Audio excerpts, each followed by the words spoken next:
Hey, how you doing everybody? Welcome back to Big Frog's 4x4. Today I'm going to be showing you how to do the front brakes on a Colorado ZR2.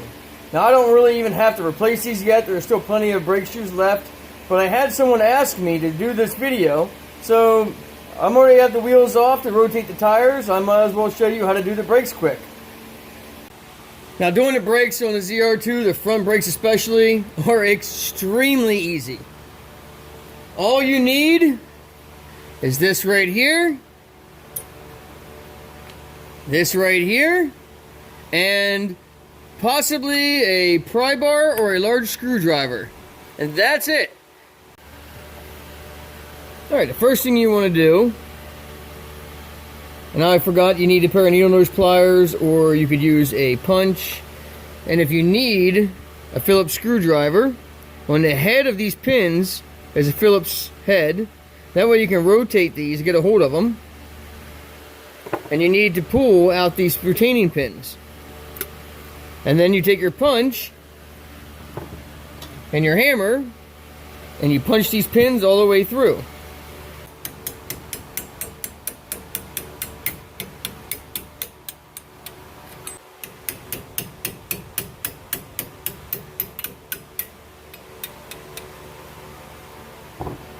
Push in, pull your punch out, pull your clip off, your spring off, lay it to the side.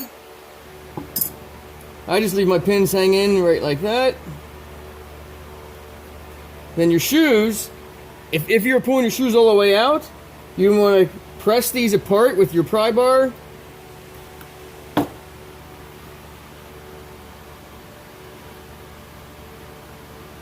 This will compress your caliper back a little bit.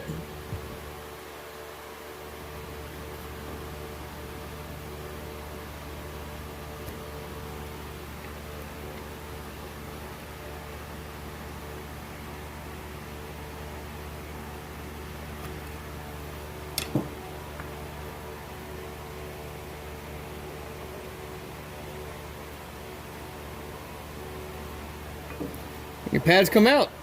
These pads have 30,000 miles on. Look how much material is left. Plenty of material.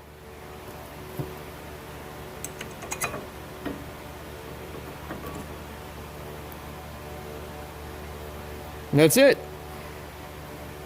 Now, if these pads were thinner, these pistons be out a lot further. Usually you would take, once you have these pressed out some, you would take your pry bar or your large screwdriver and you would just very gently place it in between the pad and the rotor and push back, and just very gently do that on both sides. Sometimes you use two pry bars, one on each side, and then push them evenly at the same time. Make sure you check your brake reservoir before you do this.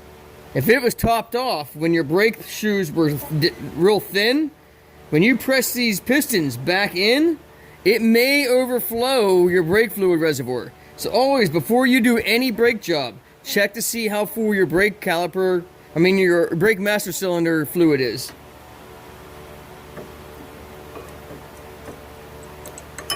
You just put those back into place. Pretend these were the new pads. Make sure the pad is facing towards the rotor, of course. Slide that pin through. Then your lock spring, this is what applies the pressure to the pads.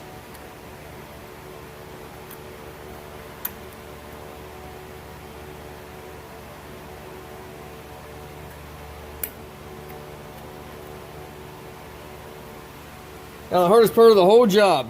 Yeah, right. I'm going to come in here and just kind of pry back on it a little bit. So you can push your pin through the pad. Pry back on the pad a little bit if you need to.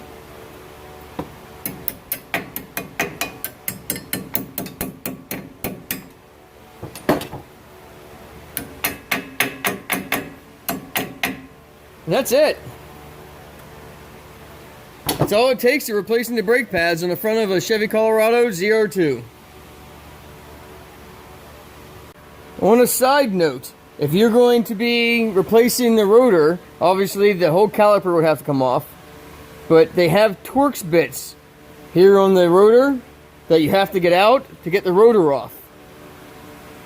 Now this is a T30 Torx bit. You could get a Torx socket that you can put in the end of an air gun or a cordless impact gun and put it in there and try hitting that, and make sure you push a lot of in-force, because these sheetings are usually very, very tight. A lot of in-force on it and try hitting it out with an air hammer and make sure it's a quality bit. Or they make an air hammer attachment for an air hammer that you put a bit in and you squeeze the trigger on the air hammer, and it basically the vibration and hitting and you turning with your hand will knock these things loose and get them out. Now if you need to pull your caliper, you have two 18mm bolts here at the back. You would remove, pull your shoes out first, pull the spring out, take your two 18mm off, and remove the whole caliper. Make sure you have a bungee cord or some kind of wire or something to hang this up out of the way before you do your rotor. This has to come off, obviously, to do your rotor. As always, thanks for watching Big Frog's 4x4. If you have any other questions, anything else you want to see about the ZR2, don't forget to ask, and God bless.